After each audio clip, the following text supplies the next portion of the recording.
Hi, good afternoon. Thanks for coming in, guys.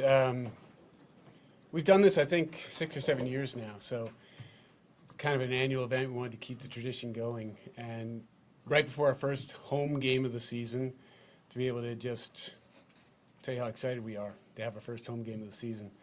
GEHA Field is going to be special on Thursday night, and it's special every year, but this year especially with the first ever Amazon Prime game, something that I've mentioned we're really proud of, to be able to be the venue that was chosen by Amazon to host their very first event. And it's a tribute to our fans. It's a tribute to what they have created in this venue. So excited to get to this and excited to get started. Couple clarification points. Obviously, Amazon Prime, that's where you'll watch the game. If you're in Kansas City, our partners at Channel 41 KSHB will be hosting that game. So anybody can watch it over the air here in Kansas City. Simulcast or after? Simulcast, same time. Yeah. So with our first game, with it being a Thursday night, traffic's going to be traffic. We always put these photos up here so you guys can see it, and I always point at that one, which is the entrance to the stadium. That's a Thursday night. That is not game night. So that's an important point, right? So rush hour traffic on a Thursday, you're going to see that. So two big points there. One, for those of you not coming to the game, I would avoid the area. Hopefully make it a little easier for not only folks coming to the game, but also for you to get home. And those who are coming to the game, just be prepared. We're going to open the gates early, 2:30 parking gates, 4:30 club seats, and then 5 o'clock for the general admission. Lots of activities in the parking lot area for folks to tailgate and celebrate what makes Arrowhead so special. So I went through a long laundry list of things with you all prior to the kickoff luncheon, so I'm not going to waste your time on that again. I'll open up to questions, and I can follow up with whatever came up then. Okay? Mark, what time do the parking lots open? 2:30. 2:30, so normal 5 hours? Yeah, it's actually, we stretch the NFL rules a little bit there. The NFL actually doesn't want you to open that early, but given the tradition here, we've always opened a little bit beyond that time. When, how's the success been for your crews trying to make sure people park in the parking places and stay out of the aisles? Because people who do arrive early, sometimes it can get a little sporadic in the lot, and then people end up not being able to negotiate themselves up to a spot. Yeah, it's definitely a challenge. I think our fans have done a better job of it over the years. I think everyone appreciates conforming with the rules makes it easier for everyone.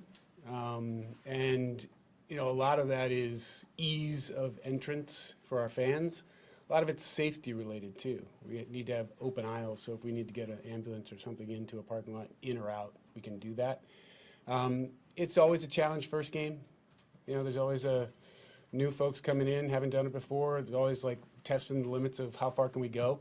So our staff is working extra hard on the opening couple weeks to just remind everybody here's why we do it and here's how it works. It's gotten better every year.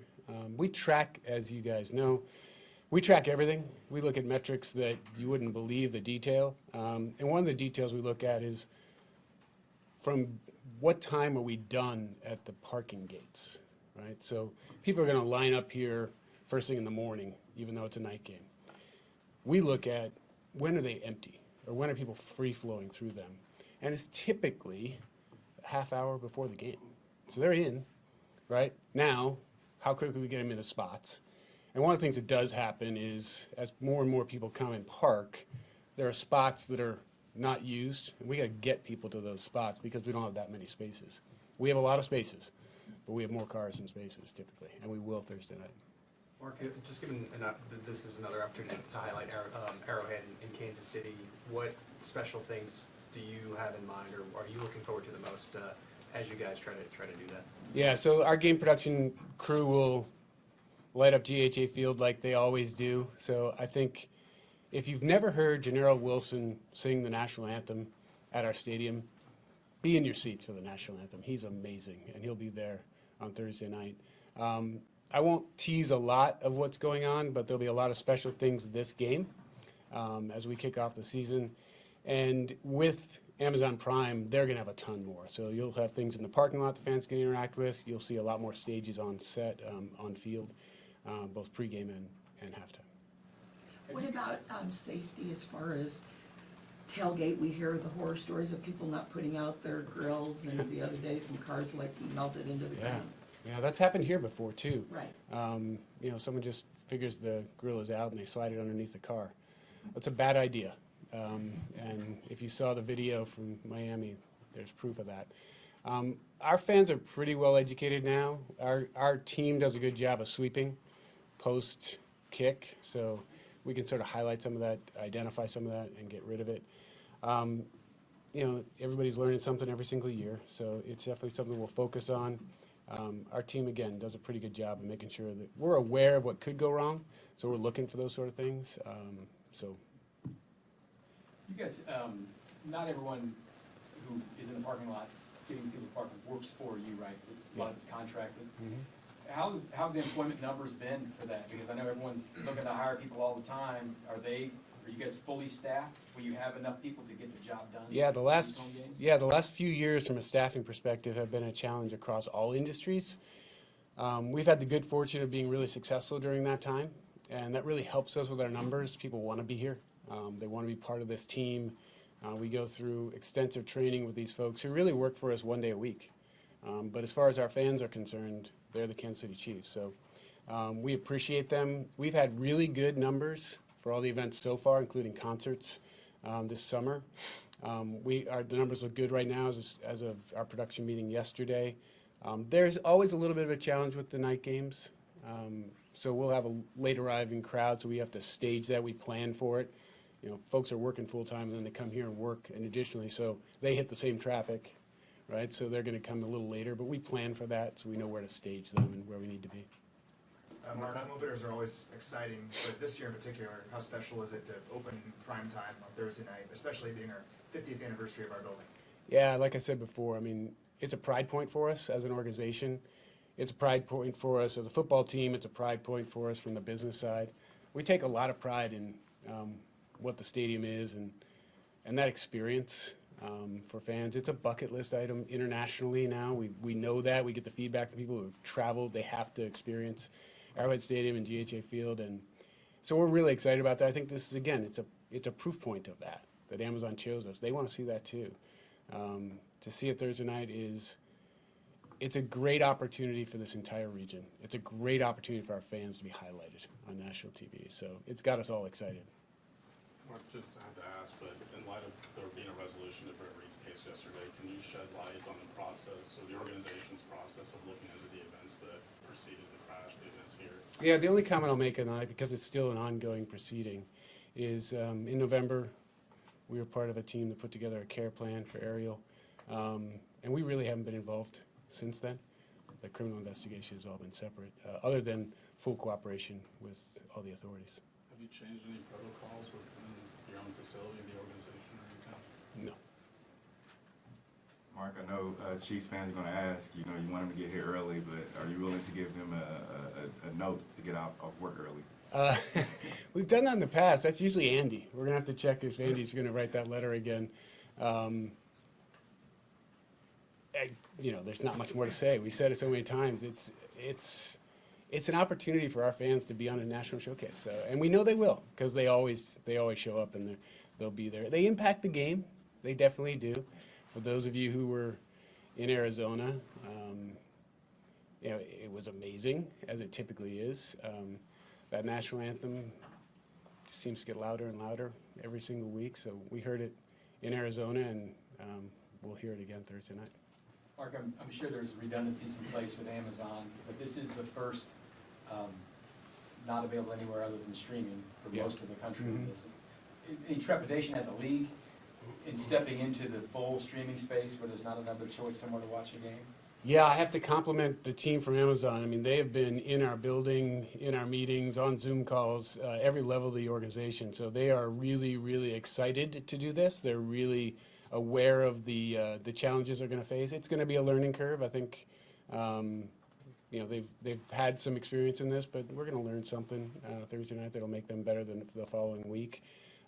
We are locked and loaded with them. I don't think we've done as many pre-game production meetings as we have with these guys, but for the same reason, right? We want it to be as good as it can be too. So excited more than concerned.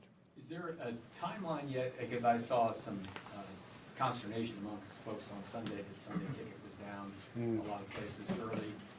That contract is up for bid.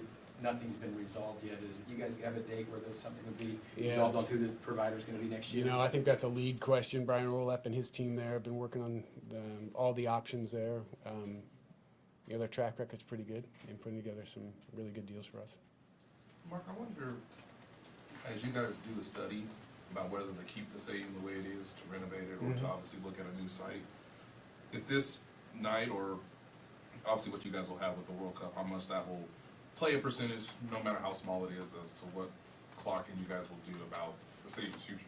That's a really good observation. I think it's very true that the iconic nature of this building is something you have to factor into those discussions and those decisions. We are in the middle of all that. We got a long way to go here, but that's definitely part of the discussion. That, you know, Lambeau is what it is, right? Arrowhead and GHA Field, they are what they are, and that's going to be part of the process. Is what makes the most sense. The other side of that is what we've talked about. It's also a building that was actually constructed in 1970, opened in 72. So you have to factor that into it too.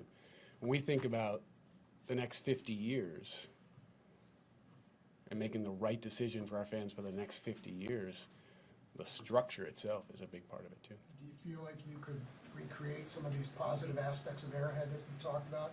Can you recreate those in a new building, do you feel like? That would be part of the plan. We would sure hope so. I think if you look at what we did with the renovation, 8, 9, and 10, we added a lot of new things to an older building. And one of our mantras that came from the Hunt family was, you know, new body, same soul.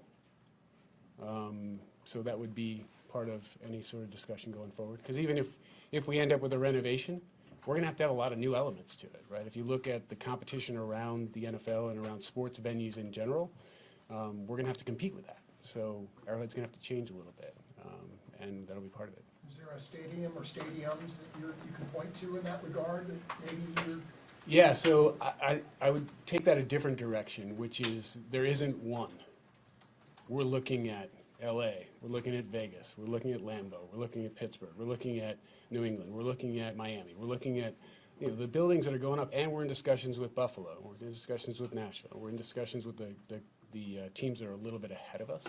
We're talking to Chicago about what, you know, they're in a similar situation. So we think all that due diligence is really, really important. And I know I've said this before, but it is as authentic as I can say it. The people in that room know we have to get this right. And if you take that attitude, you're going to do as much due diligence as you can. When we talked to Clark before the draft, I think, about this similar thing, it seemed like his preference and the team's preference was to be here at this place, whether it's new or not. Is that still where you guys are? Yeah, I don't want to sort of put anything out there that's going to create more rumors. I would say that that's a fair statement, a fair observation. If you're a member of the Hunt family, right? I mean, you got to factor in, this is part of the discussion about factoring it all in, is their father built this, and it's been part of their legacy and his legacy. So that'll factor into it, which goes back to, we got to get it right. So when you think about all those factors, right? How old's a building? How long does concrete last? Does rebar rust? What can we do to compete? What can we do to be the most competitive? All those factor into that. So it's going to take some time. We're going to take our time, and we're going to do it right, and we're going to make the best decision we possibly can. Mark, does it strike you as, I don't know if ironic, excuse me, is the right word, but Arrowhead at 50, thinking about the next 50 years, I mean, I just wonder if you could speak to that, how much, I don't know if one gets in the way of the other, but one informs the other. One definitely informs it. I don't believe it gets in the way of it at all. as part of our 50th celebration of Arrowhead, we've done a lot of research and review of all the things that has made it special over the years. And you think about, Lamar's mindset was very much big, big, big. Everything had to be big, bold, colorful, and exciting. And we're doing a giveaway for our fans to get here for this game, to make it part of a uniting sort of element. And I think it's already been announced that it's rally towels. And we were talking about the rally towels the other day in the staff meeting. And I made the point to someone that, if Lamar was still here and still in charge, we'd probably have 6 different giveaways, because that's the way he thought of it, right? What more can we do? What else can we do? So I think it more informs, and it's going to be something that, to relate those 2 questions back, it informs whatever we do with renovation, can we do that and continue to do that? It informs whatever we do with new build, can we incorporate that into what we do? Mark, So you you're doing mentioned, the rally towels this Thursday? Yes. Prior to the game, as you enter, you'll be able to pick up a rally towel. It'll Mark, unite the building. you mentioned everything about just trying to relate the old with the new, but is there anything you heard from the next door neighbors maybe that is trying to maybe expedite the decision on what you guys are trying to do? Because I know you want to take time with it, but they might expedite that decision. Is there anything new with that you may have heard that's going to rush your plans? Yeah, I think that's an accurate read. I would say this, that we have been in a lot of different discussions with leadership from the Royals, and we are doing everything in our power to keep each other informed and to partner where we can to make it make sense. As I've said many times, I think this city is really, really fortunate to have an owner like John Sherman. I think this city is really, really fortunate to have an owner like the Hunt family. And, they share a lot of the same values, and one of those is a commitment to doing what's right for our fans in this region. And I would just say this, we're in a lot more discussions than you know about that are keeping each other informed, because we are partners, and we have a lease that runs through 31. If there are ways to change that date, we both have to be involved in that, and that has to sort of impact us both positively. So they've been great partners, and we continue to expect that going forward. Mark, do you know why Lamar picked this location to begin with? That's a good question. I don't know. I mean, I know the story of back and forth he was deciding between New Orleans and here, and Atro Bartle and Jack Stedman were a big part of the decision to come here, and Atro more than anything else. But I don't know, though. I wasn't in the room. No, I know that, but I didn't know if he had left that legacy of the location and the highways and the access and been having 2 stadiums like no one had ever had before. Yeah, I think that's a very fair observation, very accurate. Just what I know and listening to the family and doing the reading that I've done on his history, he would definitely be informed in all that. That would all factor into it, and he was very proud of the multi-use complex and being part of the Truman Sports Complex. The day that we were just talking about this the other day with someone, but the day that the rolling roof didn't pass was a tough day for Lamar, a really tough day for him. And, that just goes to show you what this complex meant. The day that we opened Arrowhead Stadium in 1972 was a really, really good day for Lamar. And every year at the end of every season, Clark shared this story with me. At the end of every season, Lamar would walk every single row of the stadium. And his goal was to find one more seat. Where can we put one more seat? And Clark tells the story better than I do, but he was really happy when he could come in after that walk and say, I found one. And he did the same thing in the parking lots. He'd walk the parking lots. Some of you who may remember, he used to walk around the parking lots. But he would specifically do one walk where he was looking for more parking spaces. Where can we put another parking space? And that's just his mindset, and it drives us even today. Speaking of seats, we talked before, you're going to have to remove some seats and put them back for the World Cup stuff. Do you have an update there on costs? And I know you guys said you had to do some fundraising. Is that going well? Yeah, so we're still in the middle of all that. I would say that I'm much more involved in the discussions about how we do this and when we do this and how does it impact us 24, 25, 26. There's a chance that we'll do some of the construction 24. It won't impact us in 25. Excuse me, and then 25 we'll do some, and then 26 obviously we'll do some. There's a lot to go through in that, and we're very confident in the plan, but we're actually looking at other alternatives that may actually make it easier for us. So we're in good shape there.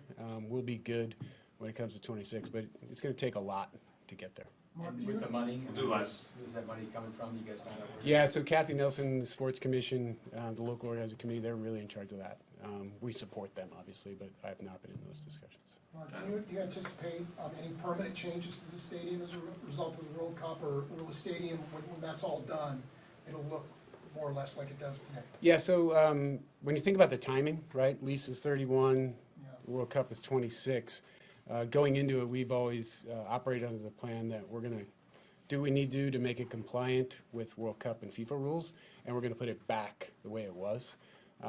If in that process, and that's one of the things we're looking at, if in that process you realize some efficiencies, we'll take advantage of those. To date, we haven't seen that because of the time frame. So it's still part of the multiple levels of conversations. All right, guys. All right, thanks, guys. I appreciate you taking the time.